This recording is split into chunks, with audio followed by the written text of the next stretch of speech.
تو آپ نے کہہ دینا ہے کہ چھٹا حصہ ملتا ہے یا ثلث الکل ملے گا یا ثلث ما بقیہ ملے گا۔ تو سدس کا معنی ہوتا ہے چھٹا حصہ۔ جب میت کی اولاد، پہلی صورت کیا ہے؟ جب میت کی اولاد میں سے کوئی ایک ہو، اولاد میں سے اگر ہے ایک، ایک کافی ہے، دو تین ہونا ضروری نہیں ہے۔ یہ پہلی صورت ہو گئی ماں کو چھٹا حصہ ملنے کی۔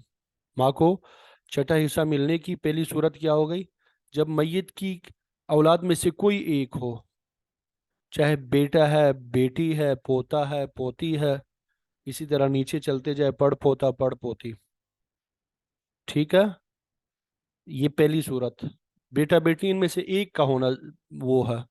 دوسری صورت جو یہ، یا دو بھائی بہن ہو، دو بھائی بہن، کم از کم دو بھائی بہن ہو، ایک بھائی یا ایک بہن وہ کافی نہیں ہے، دو بھائی بہن۔ اب چاہے وہ دو بھائی ہو یا چاہے دو بہنیں ہوں یا چاہے ایک بھائی اور ایک بہن ہو، اب یہ بھائی جو ہے اور بہنیں جو، ان کی تین قسمیں ہم نے پڑھی: حقیقی بھائی، باپ شریک بھائی، ماں شریک بھائی، یا حقیقی بہنیں، ماں شریک بہنیں، اور اسی طرح باپ شریک بہنیں، کوئی بھی ہو تو وہ دو ہو تو ماں کو جو ہے چھٹا حصہ ملتا ہے۔ یہ سکرین نظر نہیں آ رہی یہاں پہ؟ کسی نے لکھا کہ سکرین شیئر کرا لے، ذرا جلدی رپلائی کریں۔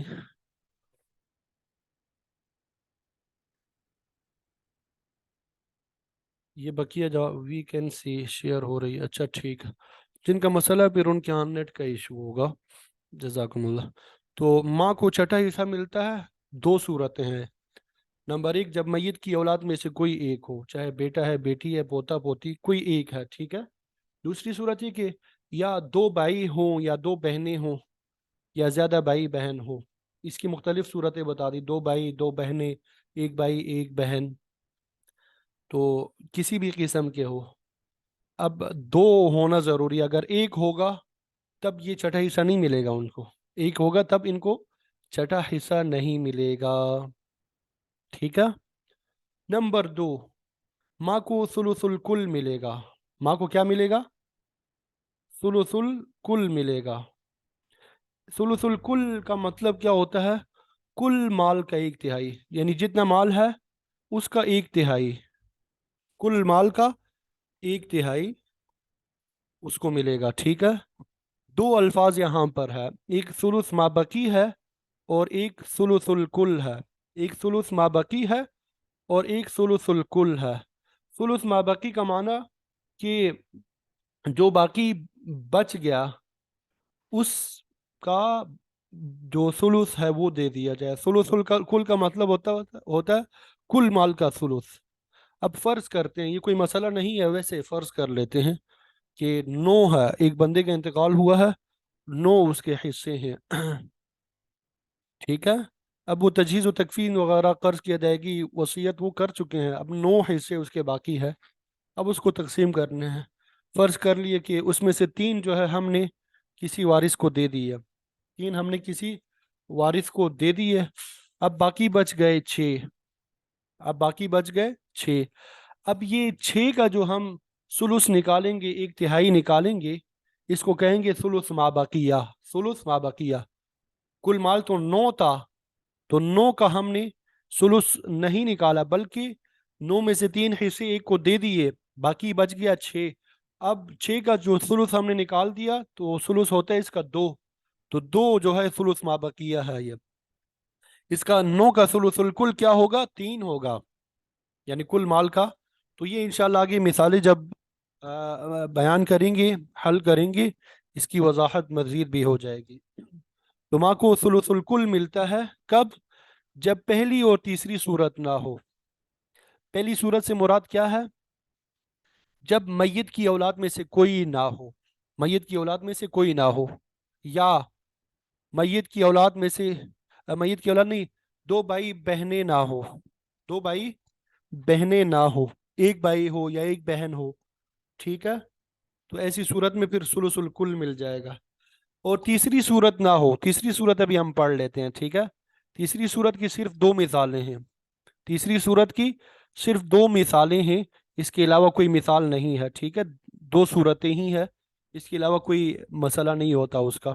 تو مطلب ثلث الکل کب ملے گا؟ جب پہلی اور تیسری صورت نہ ہو تو ماں کو ثلث الکل ملے گا۔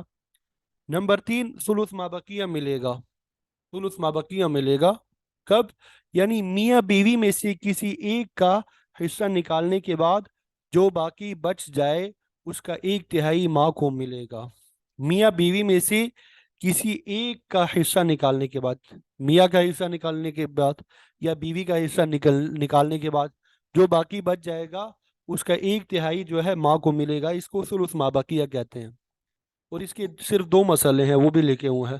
جب ماں کے ساتھ باپ آ جائے، ماں کے ساتھ کیا آ جائے؟ باپ آ جائے۔ جب ماں کے ساتھ اب ہو، باپ ہو، ٹھیک ہے، تو اب اس کو، ان دونوں کو ابوین کہتے ہیں۔ اس کو کیا کہتے ہیں دونوں کو؟ ماں تو پہلے سے موجود ہے، ماں تو کیا ہے؟ پہلے سے موجود ہے، میت کی ماں موجود ہے پہلے سے، اور ساتھ میں باپ بھی آ گیا، میت کا باپ بھی آ گیا، گویا کہ ابوین آ گئے۔ اس کو کیا کہیں گے؟ ابوین۔ جب ماں کے ساتھ باپ ہو مطلب ابوین ہو، اور زوجین میں سے کوئی ایک ہو، زوجین میں سے میاں بیوی میں سے کوئی ایک ہو، تو ایسی صورت میں ثلث ما بقیہ ملتا ہے۔ ایسی صورت میں کیا ملتا ہے؟ ثلث ما بقیہ۔ اور یہ صورت صرف 2 مسئلوں میں ہوتی ہے، یہ صورت جو پیش آتی ہے صرف 2 مسئلوں میں، تو یہ مزید آسان ہو گیا آپ کے لیے۔ نمبر 1 زوج موجود ہے، اور نمبر 2 ابوین موجود ہے، ماں بھی موجود ہے، باپ بھی موجود، ماں بھی موجود ہے، باپ بھی موجود ہے۔ تو ایسی صورت میں ہم نے پڑھا ثلث ما بقیہ دیں گے، یعنی پہلے شوہر کو حصہ ملے گا۔ پہلے کوئی کس کو حصہ ملے گا؟ شوہر کو۔ شوہر کو اب کیا حصہ ملے گا آپ مجھے ذرا بتا دیں؟ اولاد نہیں ہے، نصف مل جائے گا، ٹھیک ہے، اولاد نہیں ہے تو نصف مل جائے گا۔ باپ جو ہے عصبہ بن جائے گا، باپ کیا بن جائے گا؟ عصبہ بن جائے گا۔ اور ماں جو ہے اس کو ثلث ما بقیہ مل جائے گا۔ ابھی آگے ہم مثال حل کریں گے، واضح ہو جائے گا، ٹھیک ہے۔ دوسری مثال اس کی ہے، زوجہ بیوی ہے اور ساتھ میں ابوین ہے، تو سب سے پہلے جو ہے بیوی کا حصہ دے دیں گے۔ بیوی کا جو حصہ دینے کے بعد اب اس کا جو باقی بچ جائے گا اس کا ثلث ما بقیہ ماں کو دیں گے، اور باپ جو ہے عصبہ ہے اس کو بھی دے دیں گے۔ یہ انشاءاللہ اب جب مثالیں حل کریں گے تو اس میں واضح ہو جائے گا۔ اب یہاں پہ تو اب یہ صرف 2 حالتیں آپ کو یاد ہونی چاہیے، اس کو تھوڑا مسئلہ ہوگا، باقی ثلث ما بقیہ تو معلوم ہو گیا کہ یہی 2 صورتیں ہوں گی، زوج ہے اور ابوین ہے، یا زوجہ ہے اور ابوین ہے، تب ثلث ما بقیہ ملتا ہے۔ تو اب یہ تو کلیئر ہو گیا، یہ ثلث ما بقیہ ان 2 صورتوں میں ہوتا ہے، باقیوں میں نہیں ہوتا۔ اب یہ ماں جو ہے یا تو اس کو چھٹا حصہ ملے گا یا ثلث الکل ملے گا، اس کو آپ نے بس پہچاننا ہے۔ سدس کب ملے گا؟ جب میت کی اولاد ہے، آنکھیں بند کر کے بس کہہ دینا کہ بھئی اب اس کو سدس مل جائے گا۔ یا 2 بھائی بہنیں ہیں، تب بھی آنکھیں بند کر کے آپ نے کیا کر دینا ہے؟ سدس دینا ہے۔ اگر پہلی صورت نہیں ہے اور تیسری صورت بھی نہیں ہے تب جو ہے ماں کو ثلث الکل ملتا ہے، ثلث الکل ملتا ہے، کل مال کے 1/3۔ مثالوں کی طرف آ جائیں۔ اللہ اکبر کبیرہ والحمد للہ کثیرہ، یا سبح یا قدوس یا غفور یا ودود۔ مثال نمبر 1 الف، اس کی طرف آ جائیں۔ یہاں پہ ایک شخص کا انتقال ہوا، ماں موجود ہے اور بیٹا موجود ہے، تو اب مجھے بتائیں کہ یہاں پہ کیا ملے گا؟ جلدی سے آپ بتائیں، اب تو ماشاءاللہ اتنی مناسبت ہو جانی چاہیے، جلدی بتاتے جائیں۔ ماں کو چھٹا حصہ ملے گا، ماں کو کیا ملے گا؟ چھٹا حصہ ملے گا، کیونکہ میت کی اولاد ہے، بیٹا موجود ہے، بیٹے کے احوال ہم نے پڑھے نہیں ہے اس لیے ہم اس کو ٹچ ہی نہیں کرتے، ٹھیک ہے۔ مثال نمبر 1 با کی طرف آ جائے، ماں موجود ہے، بیٹی موجود ہے، ماں کو کیا ملے گا؟ سدس ملے گا۔ کیوں؟ اس وجہ سے کہ میت کی اولاد میں سے ایک موجود ہے، اور بیٹی کے احوال ہم نے 3 پڑھے ہیں، اگر ایک ہو تو نصف ملتا ہے، ایک ہو بیٹی تو نصف ملتا ہے، ساتھ میں دہرائی بھی ہو رہی ہے۔ مثال نمبر 1 جیم، ایک شخص کا انتقال ہو چکا ہے، ماں موجود ہے، 2 بھائی موجود ہے ساتھ میں، یا 2 بہنیں موجود ہیں، یا ایک بھائی اور ایک بہن موجود ہے، تینوں صورتیں یہاں پہ آ گئی۔ اب یہ کوئی بھی بھائی ہو سکتے، کوئی بھی بہنیں ہو سکتی ہے، کوئی بھی بھائی بہن ہو سکتے ہیں، ٹھیک ہے۔ اب ماں کو چھٹا حصہ ملے گا، ماں کو کیا ملے گا؟ چھٹا حصہ ملے گا۔ میں نے آپ کو بتا دیا کہ اگر ایک بھائی ہو یا ایک بہن ہو، ایسی صورت میں پھر چھٹا حصہ نہیں ملے گا، ثلث الکل ملے گا، ٹھیک ہے۔ یہ دو عدد کا ہونا ضروری ہے بھائی بہنوں کے لیے، ٹھیک ہے۔ مثال نمبر 2 کی طرف آ جائے۔ ایک شخص کا انتقال ہوا، ماں موجود ہے، باپ موجود ہے، ماں کو ثلث الکل ملے گا۔ ماں کو کیا ملے گا؟ ثلث الکل ملے گا، کیونکہ پہلی صورت نہیں ہے، میت کی اولاد نہیں ہے، میت کے دو بھائی بہنیں یا ایک بھائی اور ایک بہن نہیں ہے، اور اسی طرح تیسری صورت بھی نہیں ہے۔ تیسری صورت سے مراد کہ زوجین اور ابوین نہیں ہے، ٹھیک ہے۔ تو اب کیا ملے گا ماں کو؟ ثلث الکل ملے گا۔ باپ کے ہم نے احوال پڑھے تھے، اگر اولاد نہ ہو تو باپ کیا بنتا ہے؟ عصبہ ہوتا ہے۔ مثال نمبر 3 کی طرف آ جائے، مثال نمبر 3 کی طرف آ جائے۔ ایک شخص کا انتقال ہوا، ماں موجود ہے، ٹھیک ہے، اب موجود ہے، مطلب ابوین آ گئے۔ کیا آ گئے؟ ابوین، اور ساتھ میں شوہر موجود ہے۔ یہاں پہ شخص کا انتقال ہوا یا خاتون کا انتقال ہوا؟ کسی نے بتایا نہیں۔ خاتون کا انتقال ہو چکا ہے۔ یہ ذرا توجہ سے سونا نہیں ہے، جاگتے رہنا ہے۔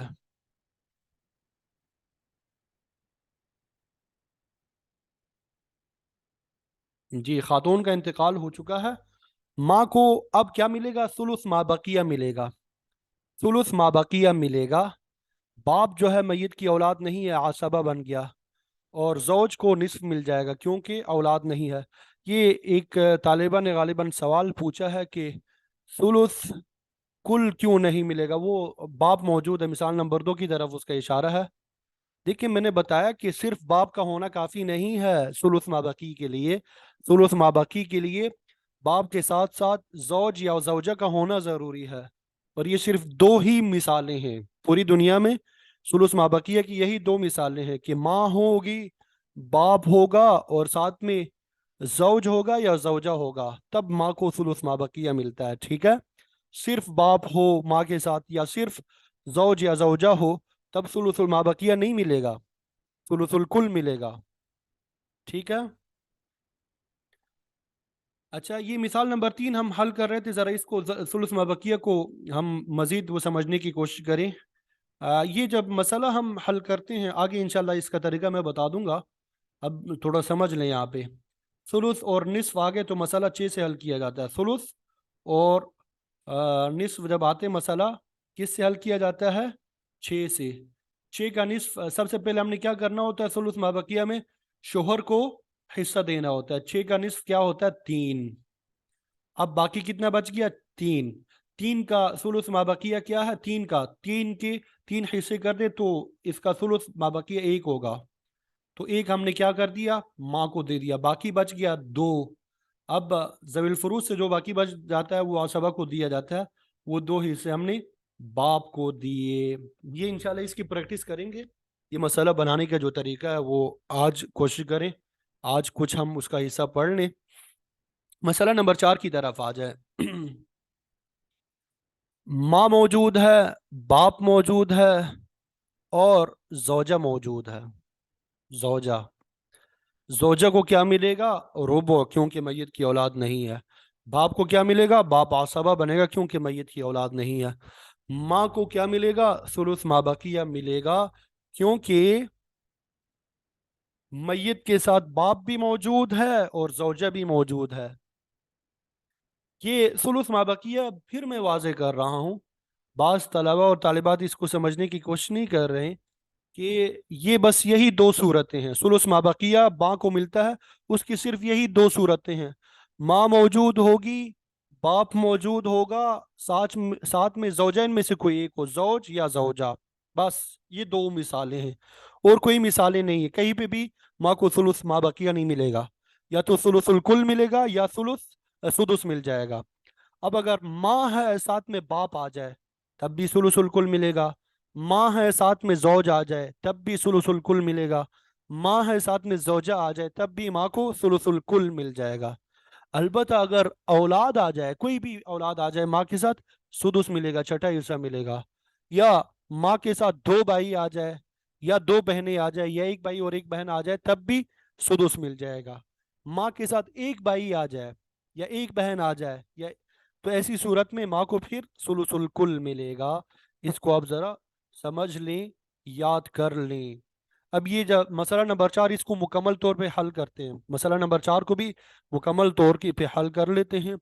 ثلث اور ربع جب آتا ہے مسئلہ 12 سے بنایا جاتا ہے. یہ میں آپ کو سکھا دوں گا، پریشان نہ ہو اس کے لیے. 12 کا ربع جو ہے وہ 3 ہے. 12 کا ربع کیا ہوتا ہے؟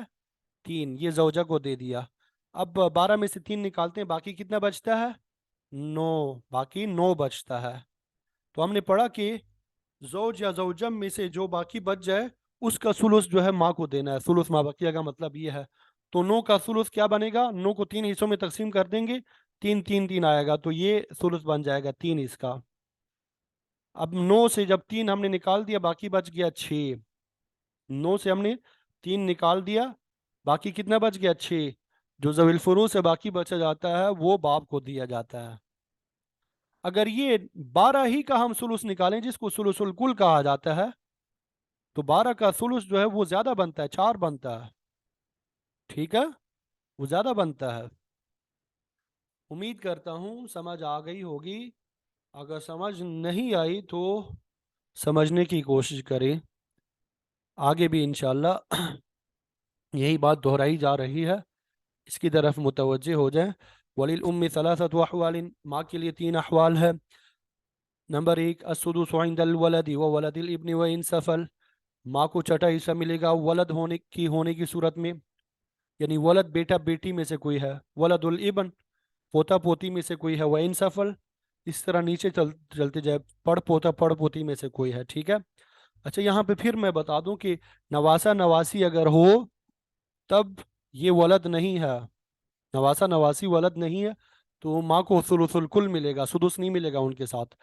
اویل اثنین من الاخوۃ والاخوات، اویل اثنین، اثنین کا معنی 2، اخوہ بھائیوں کو کہا جاتا ہے، 2 بھائی ہو، والاخوات بہنوں اور بھائیوں میں سے 2 ہو، من ای جہت کانوا اور وہ کسی بھی قسم کے ہو، چاہے وہ خیفی ہے، علاتی ہے، حقیقی ہے، اس سے کوئی فرق نہیں پڑتا. نمبر 2 ثلث الکل عند عدم ہؤلاء، ان کے نہ ہونے کی صورت میں، یعنی پہلی صورت کے نہ ہونے کی صورت میں اور تیسری صورت کے نہ ہونے کی صورت میں ماں کو ثلث الکل ملتا ہے. نمبر 3 ثلث ما بقیہ، ماں کو ثلث ما بقیہ مل جائے گا بعد فرض احد الزوجین، زوجین میں سے ایک کو حصہ دینے کے بعد، زوجین میں سے ایک کو حصہ دینے کے بعد. وذالک فی مسئلتین، اور یہ صورت جو ہے صرف 2 مسئلوں میں پیش آتی ہے. الزوج او الزوجۃ مع الابوین، زوج ہو اور ساتھ میں ابوین ہو، یا زوجہ ہو اور ساتھ میں ابوین ہو. ابوین کا میں نے وضاحت کر دی ابوین کی کہ ماں باپ کو کہا جاتا ہے. تو یہ الحمدللہ ماں کے احوال آپ کے سامنے کلیئر ہو گئے، واضح ہو گئے. اب آگے چلتے ہیں دادی کی طرف، نانی کی طرف. جدہ صحیحہ، اور اس کی وضاحت دادی یا نانی دونوں کے ساتھ کی ہے. ٹھیک ہے. سب سے پہلے ہم جدہ صحیحہ کو پہچاننے کی کوشش کریں. ایک تو جد صحیح ہوتا ہے اور ایک جدہ صحیحہ، دونوں میں فرق ہے. جدہ صحیحہ، جدہ صحیحہ کسے کہتے ہیں؟ میت کی طرف نسبت کرنے میں جد فاسد کا واسطہ نہ ہو، میت کی طرف نسبت کرنے میں جد فاسد کا واسطہ نہ ہو. جیسے ام الاب، ام الاب دادی کو کیا کہا جاتا ہے؟ ام الاب. ٹھیک ہے، باپ کی ماں. اب یہاں پہ باپ کی ماں یعنی دادی جو ہے، میت اور دادی کے درمیان میں جد فاسد کا واسطہ نہیں ہے، درمیان میں جد فاسد نہیں آ رہا. ام الام نانی کو کہا جاتا ہے، ماں کی والدہ کو کہا جاتا ہے. اب نانی اور میت کے درمیان میں جد فاسد نہیں آ رہا. جد فاسد کی تعریف ہم نے پڑھی ہے کہ میت کی طرف نسبت کرنے میں اس کے درمیان مؤنث کا واسطہ آ جائے. جیسے نانا جو ہے یہ جد فاسد ہے. کیوں؟ اس وجہ سے کہ میت کی طرف جب نانا کی نسبت کرتے ہیں درمیان میں مؤنث آتی ہے، والدہ آتی ہے. دادا جو ہے وہ جد صحیح ہے، کیونکہ دادا کی نسبت جب ہم میت کی طرف کرتے ہیں تو درمیان میں مذکر آتا ہے، مؤنث نہیں آتا، باپ آتا ہے درمیان میں. جدہ صحیح کی تعریف کیا کی؟ میت کی طرف نسبت کرنے میں جد فاسد کا واسطہ نہ آئے، نانا کا واسطہ نہ آئے. ٹھیک ہے، دادا کا واسطہ آ جائے کوئی فرق نہیں پڑتا، یا دادا نانا میں سے کوئی بھی نہ ہو، جیسے دادی نانی، ان میں سے ان کے درمیان دادا وغیرہ آتا ہی نہیں بالکل، تو یہ جدہ صحیحہ کہلائے گا. جدہ فاسدہ جو ہے میت کی طرف نسبت کرنے میں جد فاسد کا واسطہ ہو، میت کی طرف نسبت کرنے میں جد فاسد کا واسطہ ہو. جیسے ام اب الام، ام اب الام، نانا کی ماں. نانا کی ماں جو ہے، اب نانا جو ہے یہ خود جد فاسد ہے. ام الاب جو ہے، یہ نانا جو ہے یہ کیا ہے؟ جد فاسد ہے. تو نانا کی جو والدہ ہے وہ جدہ فاسدہ کہلائے گی، کیونکہ نانا کی ماں جو ہے اس کی جب نسبت ہم ماں کی طرف میت کی طرف کرتے ہیں تو درمیان میں نانا آتا ہے، اور نانا جو ہے یہ خود کیا ہے؟ جد فاسد ہے. تو میت کی طرف نسبت کرنے میں جد فاسد کا واسطہ ہو تو یہ کیا کہلائے گا؟ جدہ فاسدہ کہلائے گا. تو یہاں پہ ہم نے جدہ صحیحہ کی احوال پڑھنے. جدہ فاسدہ جو ہے یہ ذوی الفروز میں سے نہیں ہے، جیسا جد فاسد ذوی الفروز میں سے نہیں تھا اسی طرح جدہ فاسدہ بھی ذوی الفروز میں سے نہیں ہے. جدہ صحیحہ اس میں دادی بھی شامل ہے، نانی بھی شامل ہے. دونوں میں فرق کیا ہے؟ دادی کو ابوی کہتے، ابوی یعنی اب کے ذریعے سے یہ منسوب ہے. نانی کو اموی کہتے، اموی ماں کی طرف منسوب ہے یہ. ٹھیک ہے، تو اس کے صرف دو احوال ہے. دادی کے کیا ہے؟ دو احوال ہی ہے. یا تو اس کو حصہ ملے گا تو چھٹا حصہ ملتا ہے. دادی یا نانی کو اگر حصہ ملتا ہے، چھٹا حصہ ملتا ہے. کیا ملتا ہے؟ چھٹا حصہ ملتا ہے. یا حصہ نہیں ملتا، بس بالکل سمپل سا. دادی ہو یا نانی ہو، ان کو کیا ملے گا؟ چھٹا حصہ مل جائے گا. اب یہ جدہ صحیحہ ایک ہو یا کئی ہو، جدہ صحیحہ ایک ہو یا کئی ہو، دادی ہو یا نانی ہو، ان کو کیا ملے گا؟ چھٹا حصہ مل جائے گا.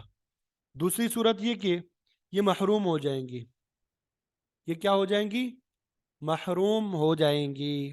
نمبر ایک، ماں کے ذریعے سے تمام جدات، دادیاں اور نانیاں محروم ہوں گی. ماں کے ذریعے سے تمام جدات، دادیاں اور نانیاں محروم ہوں گی. یعنی ایک طرف ماں موجود ہے، دوسری طرف دادی اور نانی موجود ہے.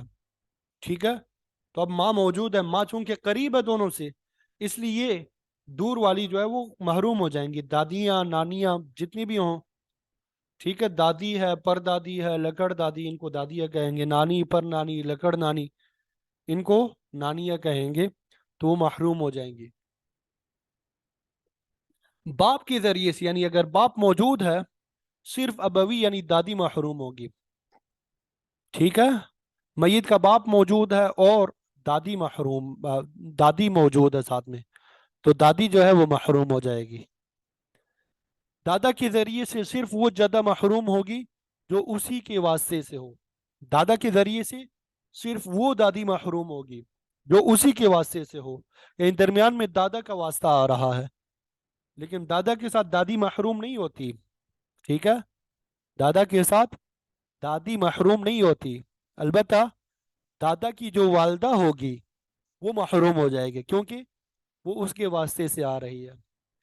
نمبر تین، قریبی جدہ جو ہے دور والی جدہ کو محروم کر دے گی. دادی ہے اور پر دادی ہے تو دادی کو وراثت میں حصہ مل جائے گا اور پر دادی محروم ہو جائے گی. نانی اور پر نانی ہے، نانی کو حصہ مل جائے گا، پر نانی جو ہے وہ دور والی ہے، وہ محروم ہو جائے گی. تو مطلب آپ نے بس یہ یاد رکھنا ہے کہ یا تو چھٹا حصہ ملے گا یا محروم ہوگی. چھٹا حصہ کب ملتا ہے؟ جب ایک ہو یا ایک سے زیادہ ہو اور وہ چھٹا حصہ ان میں برابر تقسیم ہوتا ہے. اگر ماں آ جائے تو دادی اور نانی دونوں محروم ہو جاتی ہے، اور اگر باپ آ جائے تو صرف دادی محروم ہوتی ہے، نانی محروم نہیں ہوتی. دادا کے ذریعے سے صرف نانا کے واسطے، دادا کے واسطے سے جو دادی ہے یعنی دادا کی جو والدہ ہے وہ محروم ہو جائے گی. قریبی جدہ جو ہے دور والی کو محروم کر دے گی. تو یہ دادی کے احوال جو ہے وہ آپ کے سامنے بیان کر دیے، اور اس کا پورا ایک چارٹ ہے، جدہ فاسدہ جدہ سیاح. آپ جب وہاں پہ کیا کہتے ہیں سراجی آپ پڑھتے ہیں، وہاں پہ پورا ایک صفحے پہ چارٹ بنا ہوا ہے. اس میں یہی بات وہ واضح کی گئی کہ جدہ سیاح جدہ فاسدہ کون کون سی بنتی ہے، آپ وہ دیکھ سکتے ہیں. جو اہم باتیں اس میں سے تھی وہ ہم نے وہ نکال لی، آپ کو بتا دی ہے. اب یہ ہے کہ مثال نمبر 1 کی طرف آ جائے. اتنا مشکل نہیں ہے، یہ تو آسان ہے. الاب ہے، ٹھیک ہے. کیا ہو گیا؟ مثال نمبر 1 میں لکھا کیوں نہیں جا رہا؟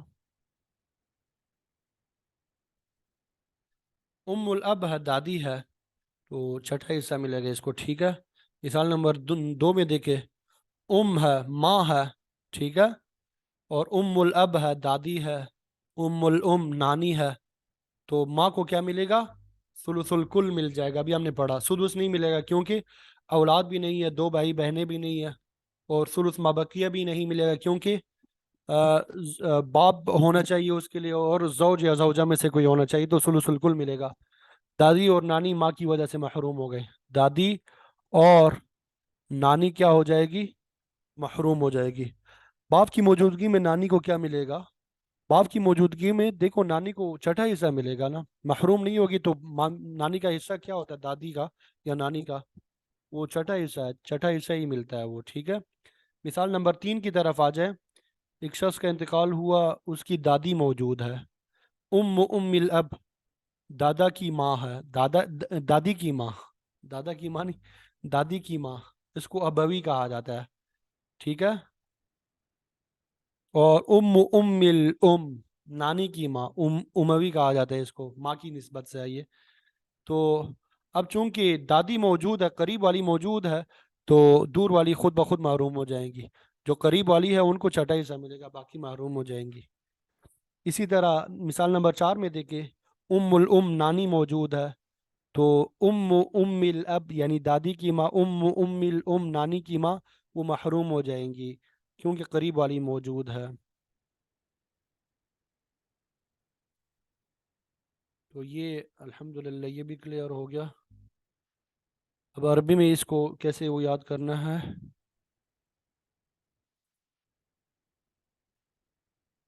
وللجدت الصحیحہ تھی. جدہ صحیحہ جو ہے، جدہ صحیحہ، اس کے لیے 2 احوال ہے. السدس واحدۃ کانت او اکثر، تو اس کو چھٹا حصہ ملے گا چاہے وہ 1 ہو یا 1 سے زیادہ ہو. نمبر 2، وَيَسْقُطْنَ كُلُّهُنَّ بِالْأُمِّ، یہ سب کے سب کیا ہو جائیں گی؟ چاہے دادیاں ہوں نانیاں ہوں، ماں کے ذریعے سے محروم ہو گئی. ایک صورت ہو گئی. والابویات بالابی، اور ابویات جو ہے باپ کے واسطے سے جو ہے، یعنی دادی وہ باپ کے ذریعے سے محروم ہوگی، نانی نہیں ہوگی. وکذالک بالجد، اسی طرح باپ کے واسطے سے جو دادیاں ہیں یا دادا کے ذریعے سے، وہ محروم ہوگی. الا الاب، البتہ دادا کے ذریعے سے الاب محروم نہیں ہوگی. الاب دادی کو کہتے ہیں، ٹھیک ہے، وہ محروم نہیں ہوگی. دادا کے واسطے سے جو ہوں گی یعنی دادا کی والدہ، وہ محروم ہو جائیں گی. تیسری صورت، والقربہ تحجب البعد، والقربہ تحجب البعد، اور جو قریب والی ہے وہ دور والی کو محروم کر دے گی. یعنی دادی ہے اور پر دادی ہے، تو دادی کے ذریعے سے پر دادی محروم ہو جائے گی، ٹھیک ہے. اور ولا عبرۃ للجہاد وعلیہ الفتویٰ، اور جہاد کا اعتبار نہیں کیا جائے گا، اس پہ فتویٰ ہے. بعض اوقات ایسی صورتیں پیش آتی ہے کہ ایک ہی خاتون جو ہے وہ دادی بھی بن رہی ہوتی ہے، نانی بھی بن رہی ہوتی ہے. ایک طرف ایک خاتون ہے وہ دادی بھی بن رہی ہے، نانی بھی بن رہی ہے. دوسری طرف دوسری خاتون وہ صرف دادی ہے یا صرف نانی ہے.